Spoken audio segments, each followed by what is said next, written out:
माघ मास शुक्ल पक्ष एकादशी जया एकादशी व्रत कथा।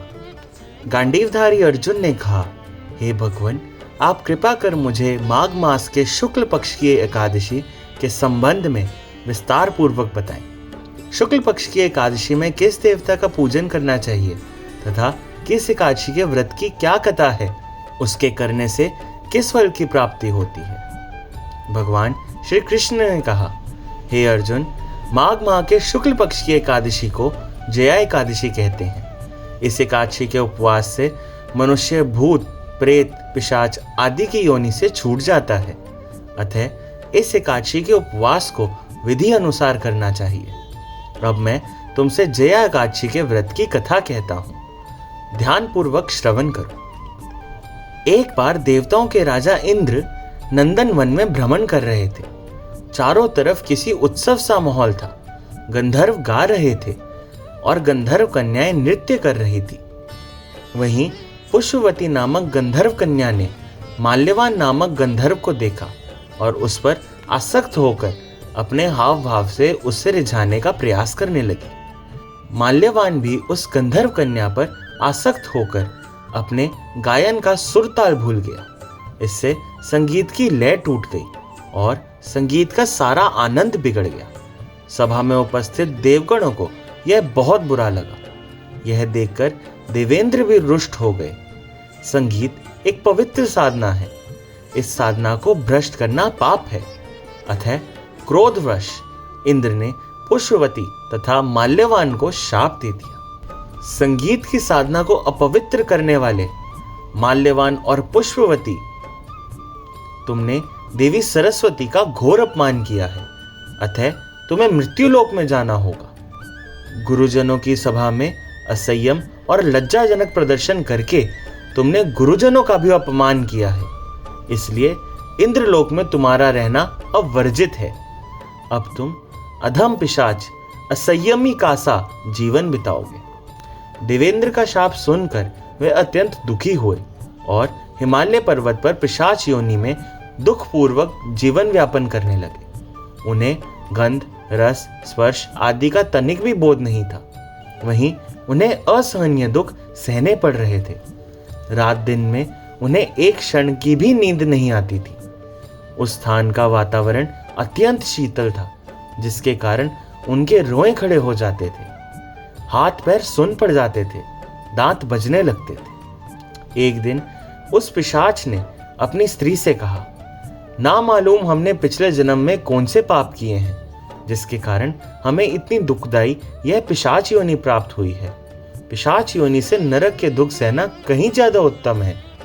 इसी प्रकार के अनेक विचारों को कहते हुए अपने दिन व्यतीत करने लगे। भगवान की कृपा से एक बार माघ मास की शुक्ल पक्ष की जया एकादशी के दिन उन दोनों ने कुछ भी भोजन नहीं किया और ना ही कोई पाप कर्म किया।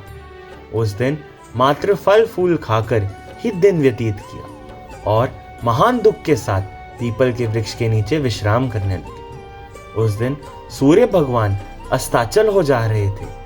वह रात इन दोनों ने एक दूसरे से सटकर बड़ी कठिनता से काटी। दूसरे दिन प्रातःकाल होते ही प्रभु की कृपा से इनकी पिशाच योनि से मुक्ति हो गई और पुनः अपनी अत्यंत सुंदर अप्सरा और गंधर्व की देह धारण करके तथा सुंदर वस्त्रों तथा आभूषणों से अलंकृत होकर दोनों स्वर्ग लोक को चले गए। उस समय आकाश में देवगण तथा गंधर्व इनकी स्तुति करने लगे। नागलोक में जाकर इन दोनों ने देवेंद्र को दंडवत किया। देवेंद्र को भी उन्हें उनके रूप में देखकर महान विस्मय हुआ और उन्होंने पूछा, तुम्हें पिशाच योनि से किस प्रकार मुक्ति मिली?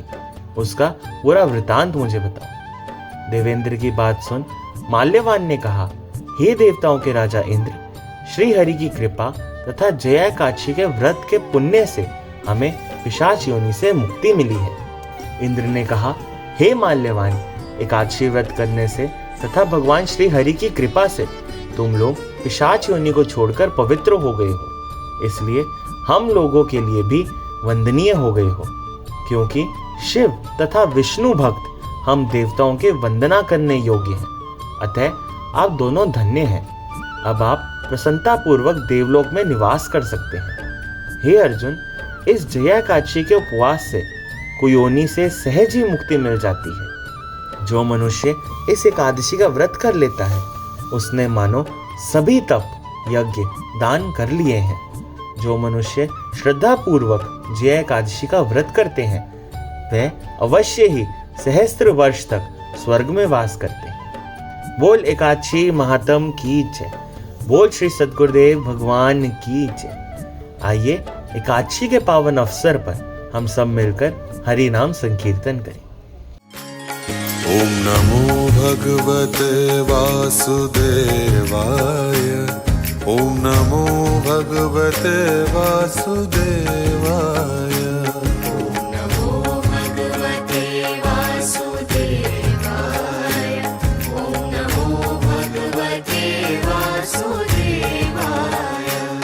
ओम नमो भगवते वासुदेवाय।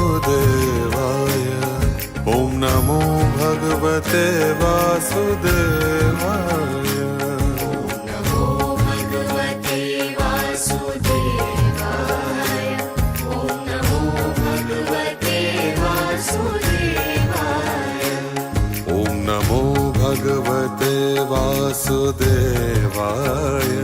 ओम नमो भगवते वासुदेवाय। ओम नमो भगवते वासुदेवाय। ओम नमो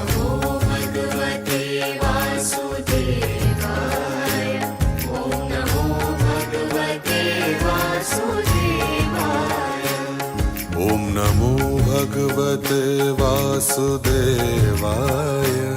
ओम नमो भगवते वासुदेवाय। ओम नमो भगवते वासुदेवाय।